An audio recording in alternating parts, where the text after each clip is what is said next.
13절에서 21절까지 말씀입니다. 신약 378페이지가 될 것 같습니다. 신약 378페이지 베드로전서 1장 13절에서 21절입니다. 신약 378페이지, 제가 13절 읽고 여러분들이 14절 읽으시면서 21절까지 교독하겠습니다. 그러므로 너희 마음에 허리를 동이고 근신하여 예수 그리스도께서 나타나실 때에 너희에게 가져다 주실 은혜를 온전히 바랄지어다.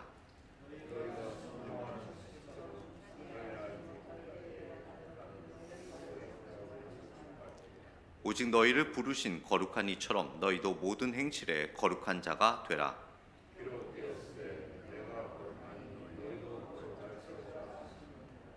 외모로 보시지 않고 각 사람의 행위대로 심판하시는 이를 너희가 아버지라 부른즉 너희가 나그네로 있을 때를 두려움으로 지내라.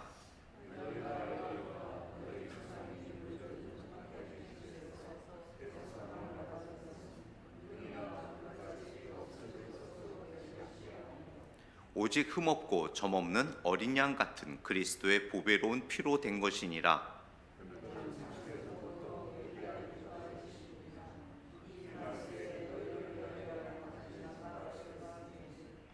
같이 읽겠습니다.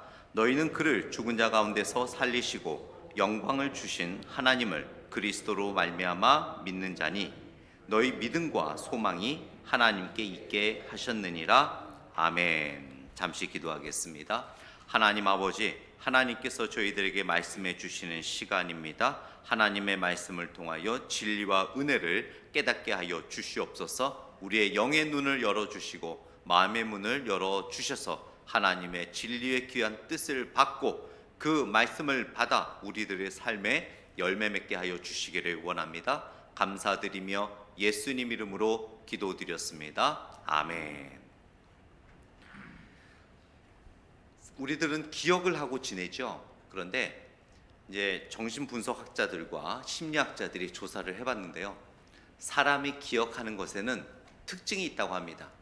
모든 사람들을 대상으로 조사를 해봤는데 특별하게 오랫동안 기억하는 것에 특징들이 있는데 그 특징은 사람은 누구나가 감동받은 것을 오래 기억한다고 합니다.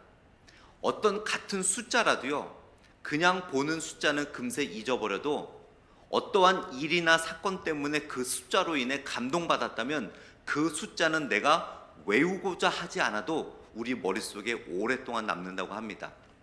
저는 초등학교 1학년 때 제 아내도 알고 있으니까 괜히 제 아내 뒤돌아보지 마세요. 저의 첫사랑 이봉선이라고 있습니다. 네, 제 아내도 알아요.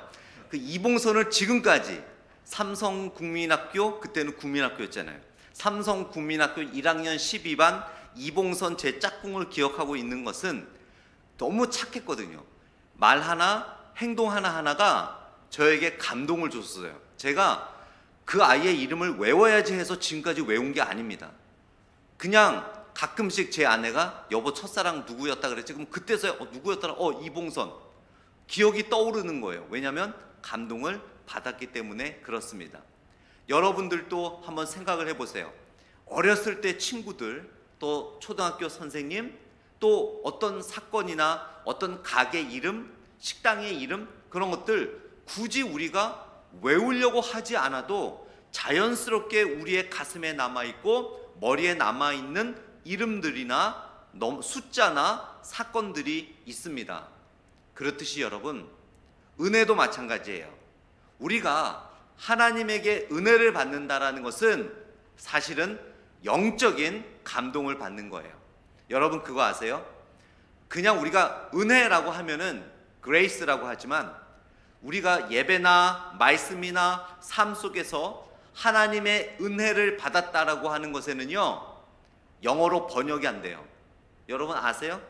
은혜 받았다, 또 예배 속에서 은혜 받으십시오. 저는 은혜 받았습니다. 이거를 영어로 그냥 뭐라 그러는 줄 아세요? I receive grace. 안 그래요. I'm enjoying this service. I'm enjoyed your preaching, your sermon.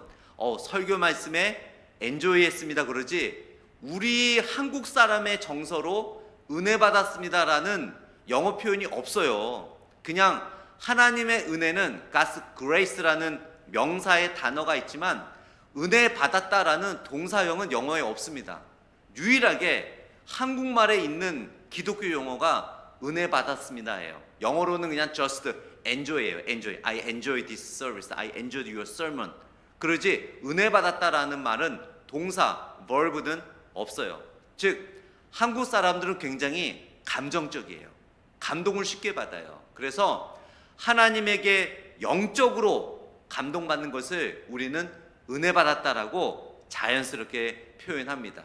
아마 여러분도 오늘 처음 아마 이해하시게 될걸요. 아, 은혜가 바로 영적인 감동이었구나. 그런데 그 은혜 없이는 우리가 살아갈 수 없다라는 거예요. 우리는 은혜 속에서 살아가야 되고 은혜를 받아야 되고 은혜를 받아야만 우리의 신앙이 유지가 되고 은혜를 받아야만 이 시간 수요일 날 나른하고 힘들고 저녁 먹고 와서 졸릴 듯한 이 시간이 정말 기다려지지 은혜 받지 않고서는 모든 것이 우리들에게 힘들고 어려운 신앙생활이 될 수 있다는 거죠.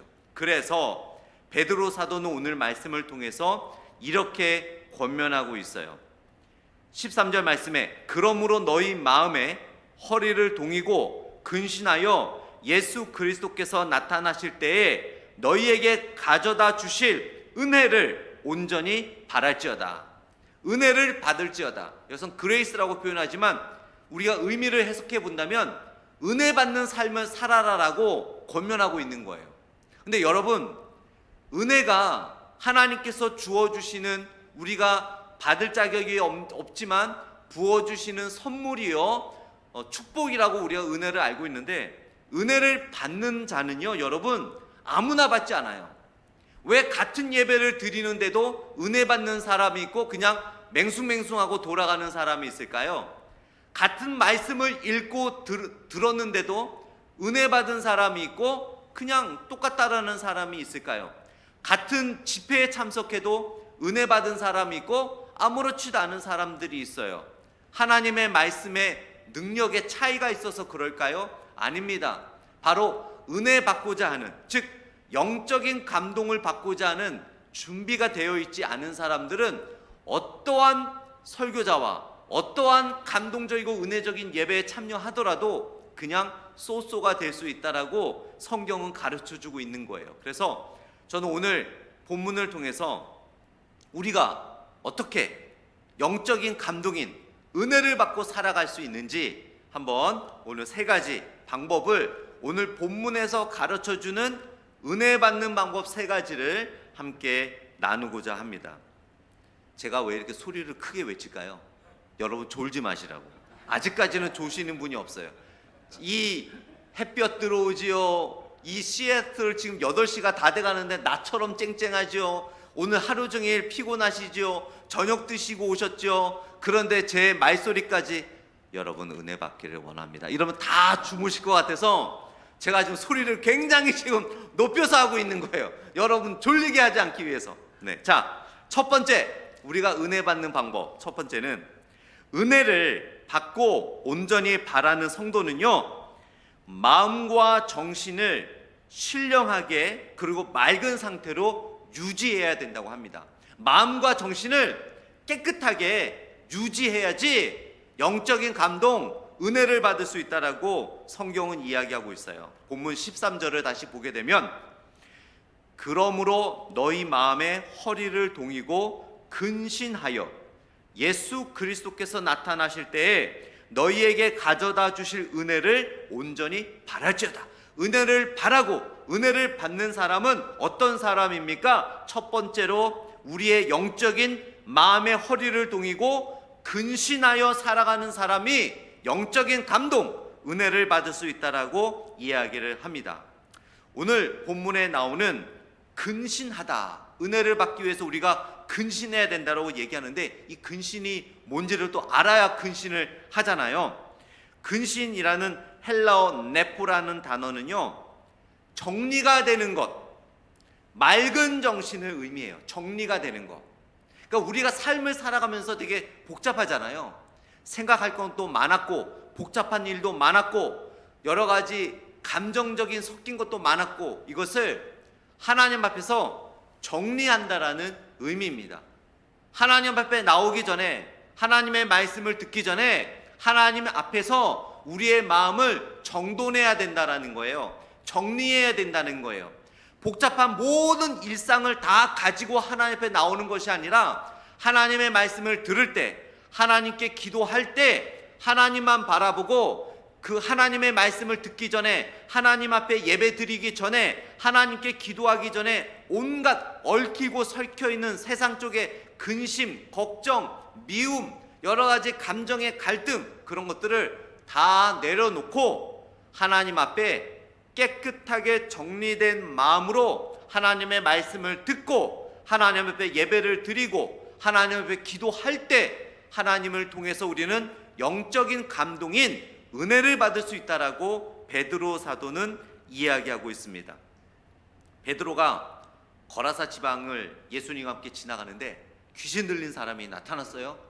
완전히 막 소리 지르고 자기 몸을 해치고 복음을 전하는 예수님의 사역을 방해하고 제자들을 방해하고 난리도 아니었습니다. 많은 사람들이 그 사람을 붙잡아도 힘이 얼마나 센지 장사들도 그 사람들을 진정시킬 수가 없었어요. 그러나 예수님께서는 말씀과 능력으로 그 귀신 들린 사람을 온전하게 잠잠하게 했죠. 그것을 헬라어 의미로 보게 되면 이런 의미예요. 귀신 들린 사람을 잠잠하게 해서 하나님의 은혜를 그리스도를 통해서 받고 은혜의 삶을 살아가게 했는데 그 잠잠하게 했다라는 것이 뭐냐면 엉클어진 정신 상태를 바르게 일렬로 맞췄다라는 의미예요. 엉클어진 그의 정신 상태를 일렬로 바르게 맞췄다. 그 정신분열증이라고 있거든요. 쉽게 말하면 쉽게 표현하자면 이런 말은 제가 공개적으로 안 쓰지만 여러분에게 이해해 드리기 쉽게 정신분열증이란 이렇게 미쳤다라고 우리가 쉽게 표현하는 말이거든요. 정신분열증의 원인 그 영어로는 disorder라고 합니다. disorder. 그러니까 disorder. 정렬된 것이 엉킨 거예요. 엉키고 설킨 거예요. 이 엉키고 설킨 것이 바로 disorder. 정신분열증이라 그러고 또 신약에서는 그런 사람들이 그리스도의 사역을 방해하고 망쳤죠. 이러한 disorder의 상태가 우리가 겉으로 드러나지는 않지만 우리가 어떤 환자처럼 그렇게 막 과격하게 나타나지는 않지만 우리의 삶 속에는 여러 가지 감정과 기분의 그것들을 디스오더한 상태에서 주님 앞에 나오면 은혜를 못 받는다라고 베드로는 말하는 거예요. 그래서 우리는 은혜 받기 위해서는 항상 정리된 마음, 정돈된 마음, 누군가를 미워하더라도 하나님 앞에서 내려놓고 그 마음을 일단 내려놓는 마음, 엄청난 근심 걱정을 가지고 그대로 나오는 것이 아니라 주님 앞에 나오기 때문에 그거를 잠시 내려놓고 내 마음을 비워놓는 것, 그것이 바로 영적으로 근신하여 하나님께 영적인 감동인 은혜 받을 준비가 되어 있는 분들이에요. 그래서 여러분 은혜 받아야 돼요. 은혜 받지 않으면 믿음 생활이 똑같습니다. 10년 전이나 20년 전이나 지금이나 똑같아요.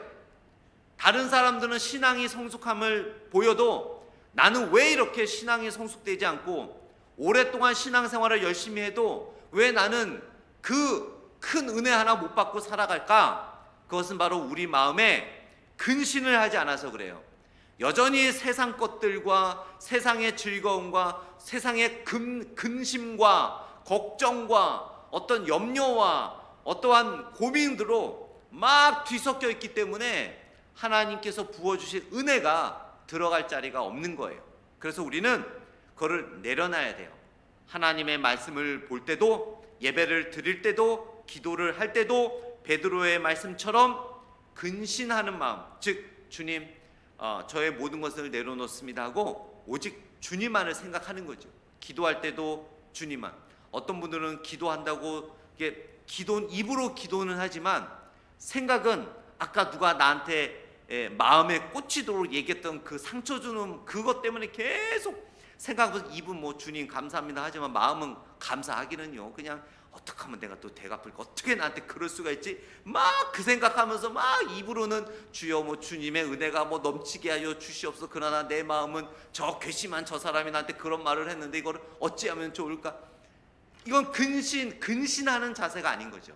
정말 기도할 때나 예배할 드릴 때나 말씀을 읽을 때는 내가 억울하고 뭔가 복잡한 일이 있고 당장에 그것을 해결할 일이 있더라도 말씀 앞에서는, 기도 앞에서는, 예배 드릴 때는 다 내려놓고 다 비워놓고 하나님께서 내 마음에 부어주실 영적인 감동인 은혜가 올 자리를 만들어 놓는 것, 그것이 바로 근신하는 자세다라고 이야기하는 거예요. 그래서 근신할 때 여러분 우리는 은혜 받을 수 있는 거예요. 그래서 수요 예배 오실 때도 힘들고 피곤하시지만 다 내려놓고 하나님께서 오늘 말씀을 통해서 나에게 어떤 은혜를 주실까라는 그러한 영적인 기대감, 그것이 바로 근신하는 거예요.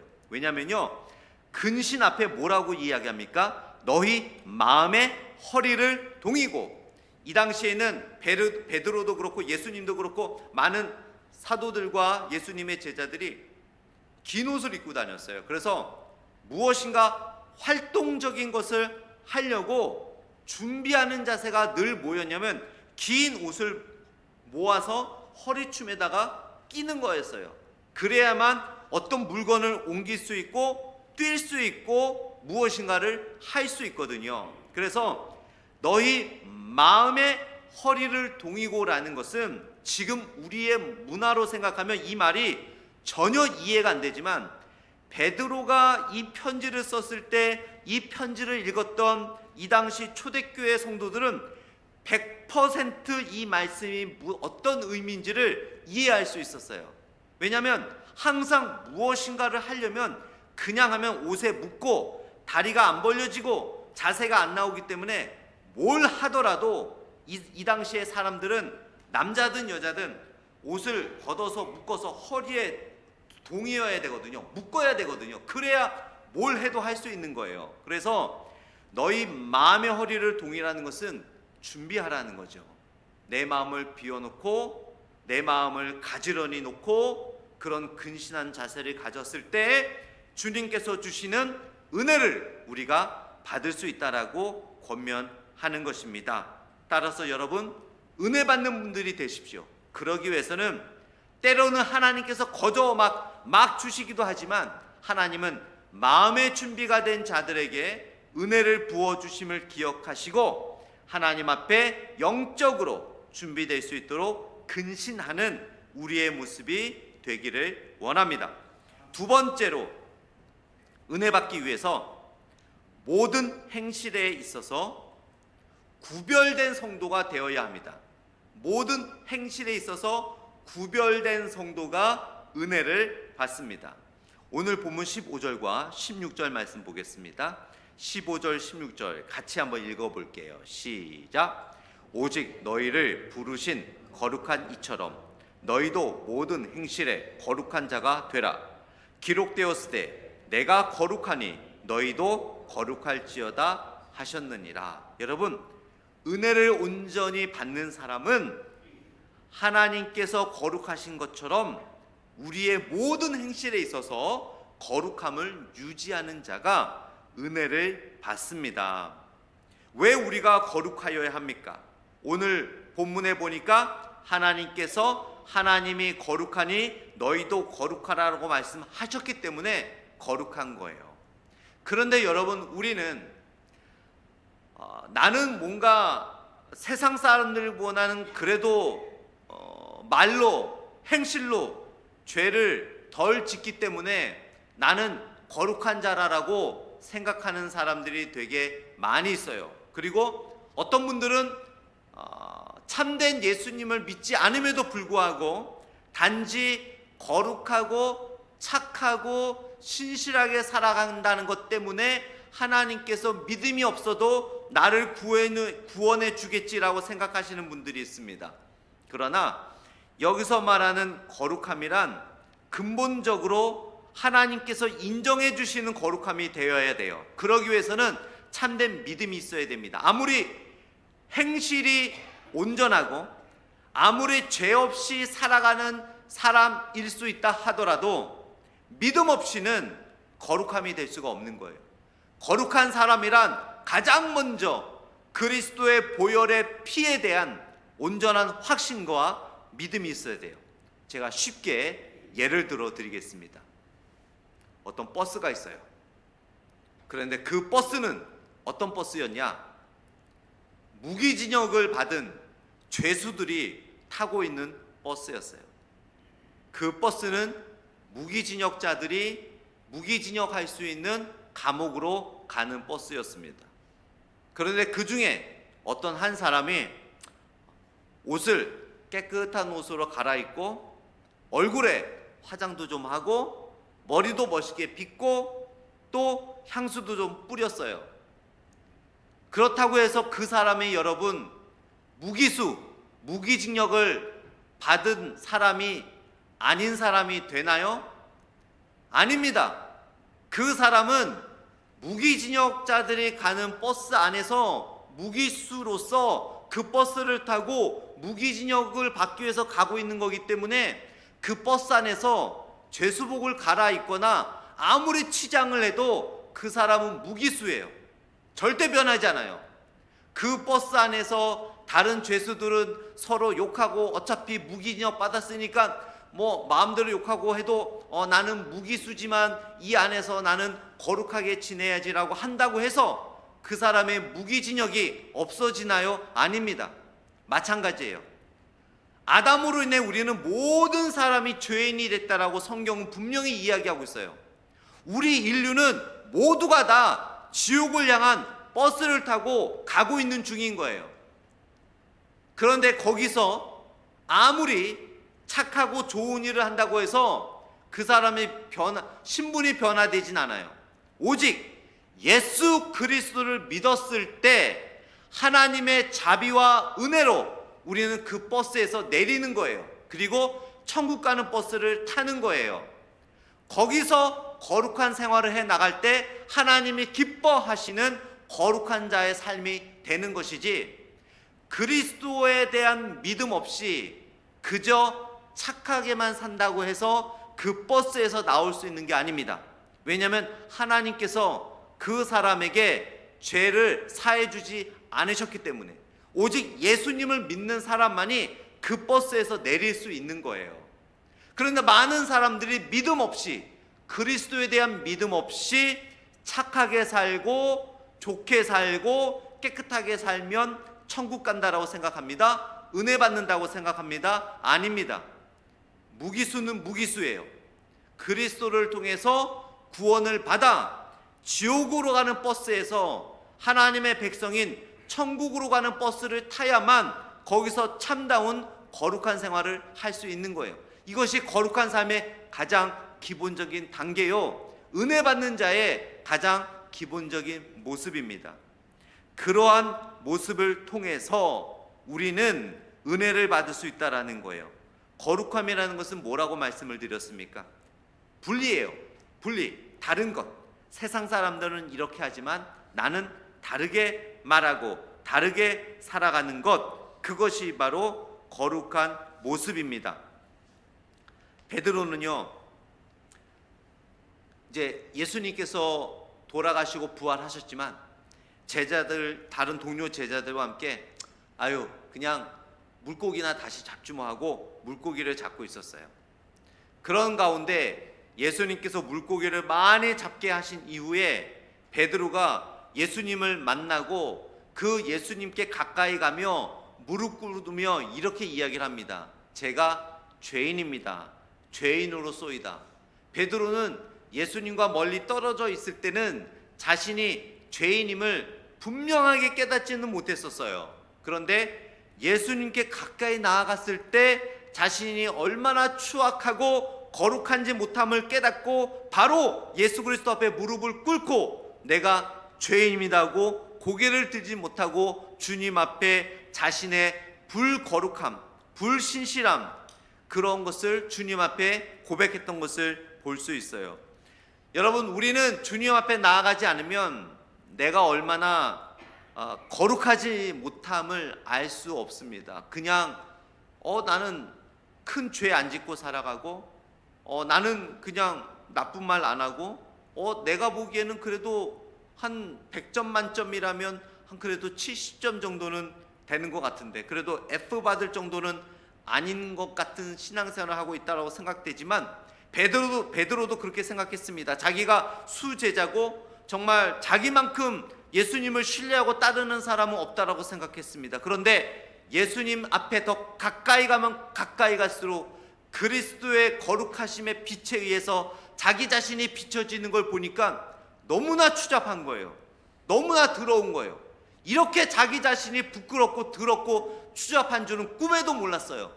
예수님 옆에 나아가는 순간 무릎을 안 꿇을 수 없었어요. 멀리서 예수님과 멀리 떨어져 있을 때는 자기가 이렇게 추잡한 줄 몰랐거든요. 마치 우리가 거울 앞에 섰을 때 멀리서 볼 때는 잘 모르지만 가까이서 볼 때는 얼굴에 머리카락 하나 묻어 있고 어떤 분비물이 하나 묻어 있고 어떤 그런 것처럼, 자세히 볼 수 있는 것처럼, 우리가 그리스도 앞에 가까이 나아갔을 때 우리가 얼마나 거룩하지 못함을, 또 우리가 어떻게 해야 무엇을 제거해야 되는을 우리가 알 수 있다라는 것입니다. 그래서 베드로는 그렇게 이야기를 하는 거예요. 15절 말씀에 너희를 부르신 거룩한 이처럼 너희도 모든 행실에 거룩한 자가 되라라고 이야기하는 거예요. 이 이야기를 하면서 베드로는 분명히 그리스도 앞에서 자기가 얼마나 추악한 존재였는지를 깨달았던 그 순간을 베드로는 기억하면서 이 편지를 분명히 썼을 것입니다.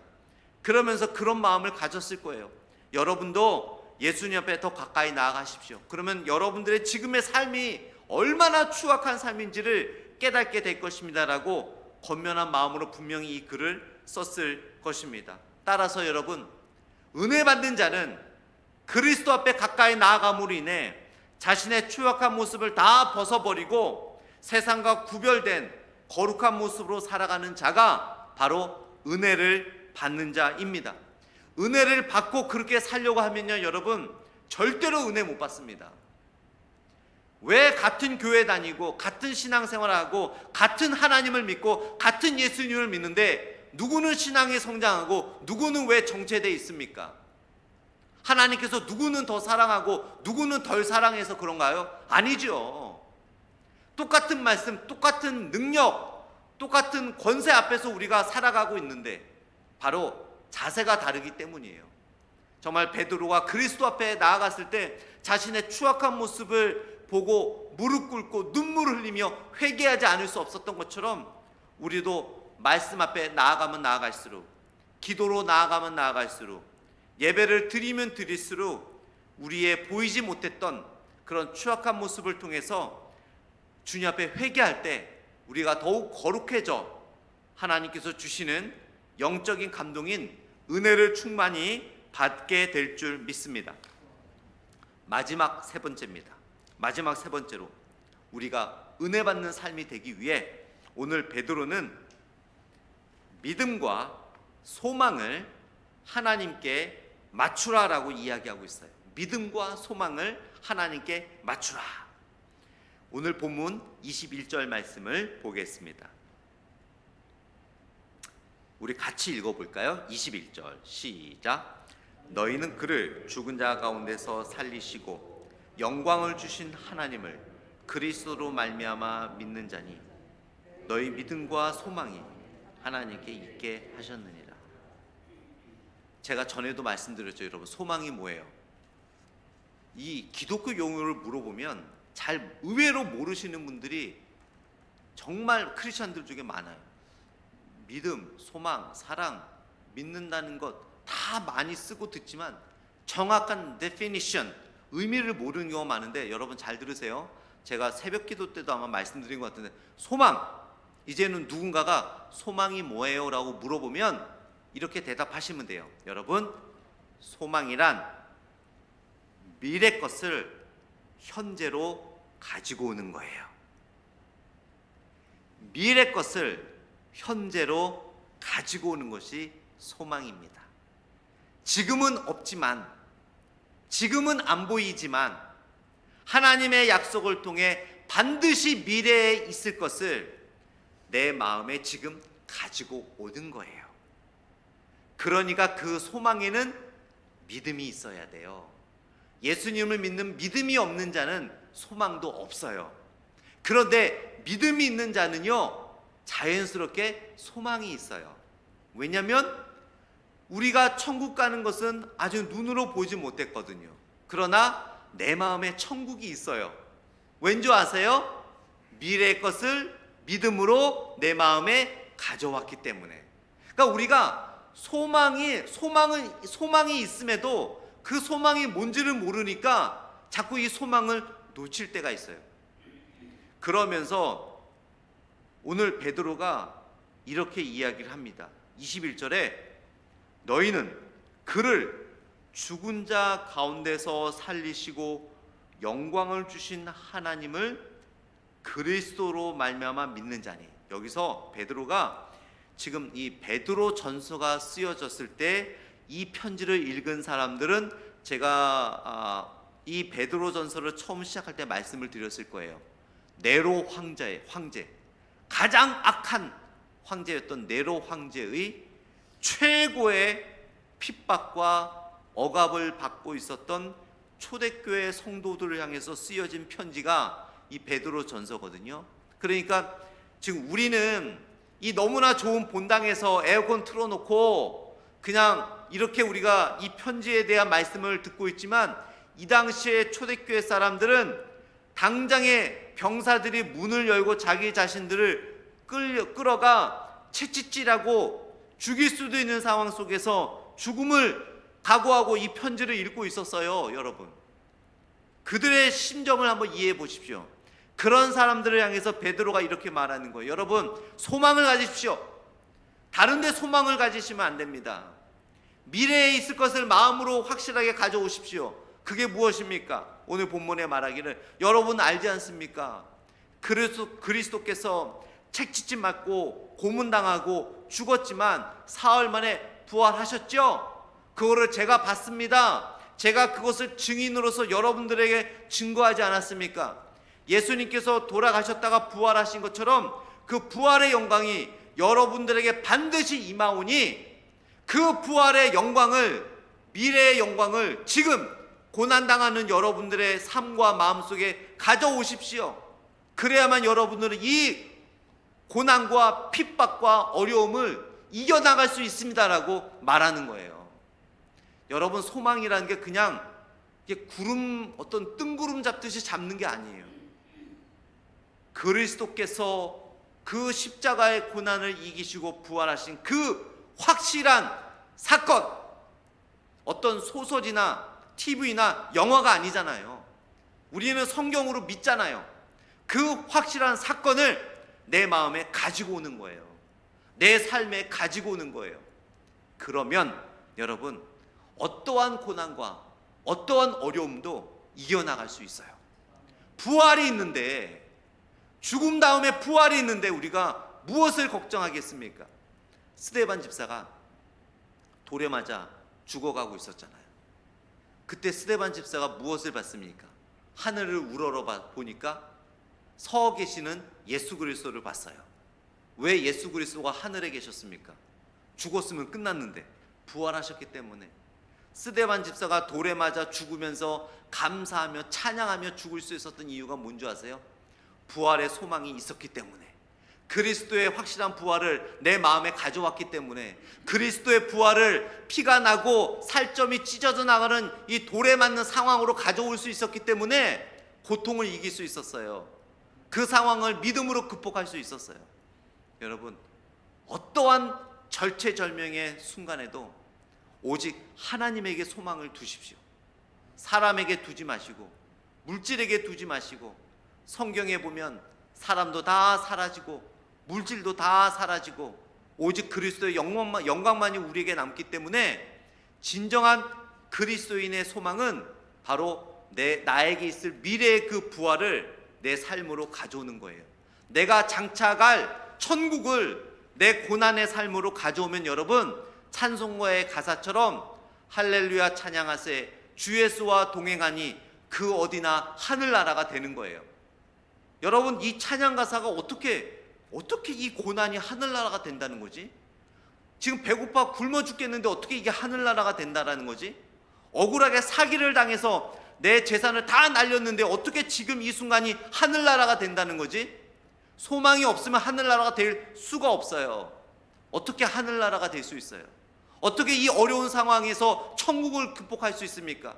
어떻게 죽어가는 내 자식을 향해서 하나님에게 감사 찬양을 할 수 있겠어요? 부활의 소망을 믿기 때문에. 비록 자식이 지금 죽어가는 아픔에 있더라도 그래도 내가 견디고 참을 수 있는 것은 천국에서 다시 만날 수 있는 그 천국의 소망을 내 지금 현실로 가져오기 때문에, 소망이 하늘에 있기 때문에 극복할 수 있는 것이에요. 여러분, 아무리 힘들고 어렵더라도 하나님께 소망을 두십시오. 소망이 뭐라고요? 그냥 알아서 해결해 주시지, 이게 아니에요. 미래에 있을 일을 현재 내 삶으로 가지고 오는 게 소망이에요. 그냥 abstraction, 추상적으로 그냥 뭐 하나님께서 복 주시겠지, 하나님께서 뭐 그냥 극복하게 해주기, 이게 아니라 내 삶이 지금 극복하기 어려우면 이거를 극복할 수 있도록 천국으로 바꿔야죠. 어떻게 바꾼다고요? 베드로가 이야기하잖아요. 하나님께 소망을 두십시오. 가지고 오십시오. 미래의 부활을 지금 삶으로 가지고 오십시오. 천국을 가지고 오십시오. 그러면 여러분의 삶이 천국이 될 것입니다라고 이야기를 하는 거예요. 우리는 그 영적인 눈을 그걸 보지 못하기 때문이에요. 영적인 눈을 뜨십시오. 그럼 보지 못한 것을 보게 됩니다. 이 예를 하나 드리고 말씀을 마칠게요. 헬렌 켈러라는 사람이 아시죠? 헬렌 켈러, 눈이 안 보이는 사람이었죠. 헬렌 켈러가 어떤 사람들이 이렇게 숲을 갔다가 왔대요. 그래서 헬렌 켈러가 물어봤대요. 숲에 갔다 오셨는데 자기는 못 보니까 어떠셨어요? 물어보니까 갔다 온 사람들이 다 이구동성으로 이렇게 말하더래요. 별거 없어요. 별거 없어요. 다 별거 없어요. 별거 없어요. 헬렌 켈러는 자서전에 이렇게 썼어요. 자신은 깜짝 놀랬대요. 나는 앞을 못 보지만 그 숲에는 제잘제잘 거리는 새들이 있었고 졸졸졸졸 흐르는 시냇물이 있었고 살랑살랑 나무 잎을 흔들리는 바람이 분명히 있었을 텐데 어떻게 이 사람들은 눈이 있으면서도 별거 없었다고 이야기를 할 수 있었을까? 우리는 믿음이 있다고 하면서, 소망이 있다고 하면서, 천국이 있다고 하면서 믿음 생활 어때요? 하면은 똑같아요. 별거 없어요. 라고 하지 않을까요? 믿음의 눈이 있으면서 보지 못하고 하나님에 대한 천국의 소망이 있다면서 이 세상에서 천국을 경험하지 못하는 우리의 장님 같은 믿음의 삶, 그런 삶으로는 여러분 은혜 받지 못해요.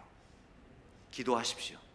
믿음의 눈을 뜨도록, 주여 천국의 소망을 지금 나의 삶으로, 부활의 소망을 아픈 나의 몸으로, 여러 가지 어려운 환경에 하나님의 천국의 완성을 가져오게 하십시오. 믿음의 눈을 떠 지금 상황 속에서 주시는 하나님의 수많은 은혜를 보게 해달라고 기도하십시오. 그러면 헬렌 켈러와 같이 눈은 보이지 않더라도 하나님의 영적인 귀로 하나님의 은혜의 수많은 소리들을 우리가 경험하게 될 줄 믿습니다. 여러분 은혜 받으셔야 돼요. 은혜 받지 못하면 이 세상에서 우리의 신앙은 갈수록 떨어질 수밖에 없습니다. 이거 하나만 말씀드릴게요. 왜 우리가 신앙이 성숙돼야 되는 줄 아세요? 왜 제가 그렇게 힘들게 여러분들 제자 양육하고 있는 줄 아십니까? 이거 잘 보세요, 여러분. 우리의 신앙은 떨어지지 않고 유지되더라도 이 세상에 있는 사탄은 주님의 때가 오는 걸 알고 있기 때문에 어떻게 하든 사람들에게 악하게 하고 이 세상을 더럽게 하려고 그들의 악은 점점 더 올라가고 세상은 점점 더 타락합니다. 그러면 여러분 한번 이렇게 비율적으로 보세요. 나는 제자리에 있다 하더라도 이 세상은 점점 악해져 가고 있기 때문에 비교해 보면 어쩌면 우리는 너무 많이 뒤떨어져 있을 수 있어요. 그래서 여러분, 우리 크리스천들은 끝까지 믿음이 장성한 분량까지 가도록 끝까지 노력해야 돼요. 그래서 기회 있을 때마다 말씀을 배우셔야 되고요, 예배 드려야 되고요, 기도해야 되고요, 섬겨야 되고요, 좋은 기독교 서적 읽어야 되고요, 말씀 묵상해야 되고요. 오늘 말씀처럼 이러한 세 가지를 실천함으로 은혜 받아야 돼요. 그래야만 우리의 믿음이 성숙됩니다. 기도하겠습니다. 우리 이 시간에 잠시 기도할 텐데요, 우리 권사님 반주 좀 쳐주시고요. 정말 그렇게 기도하기를 원합니다. 주님, 은혜 받는 신앙생활 되게 하여 주시옵소서. 너무나 지금까지 정체되고 잠들어 있는 나의 영혼을 깨워주시고 정말 은혜 받아 정말 지금까지 보지 못했던 천국의 소망을 내 삶에서 경험하게 해 주시옵소서라고 한번 기도하겠습니다. 반주에 맞춰서 기도하겠습니다. 하나님 아버지, 우리의 삶을 다시 한번 되돌아봅니다. 아버지 하나님이 게을렀던 우리의 영적인 모습을 주여 용서하여 주시고, 아버지 하나님, 주님을 믿는다고 하지만 여전히 정체되어 게을렀던 우리의 모습을 주변에 내려놓습니다. 은혜 받지 못하고 천국에 참된 소망을 가지지 못했던 우리를 용서하여 주시고, 아버지 하나님, 우리의 마음의 영적인 근신을 통해서 또한 거룩한 모습을 통해서 우리에게 하나님에게 초점 맞추는 삶을 통해서 아버지 하나님 참된 은혜의 삶을 경험하며 은혜를 경험하는 우리의 모습들 될 수 있도록 인도하여 주시옵소서.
하나님 아버지 감사합니다.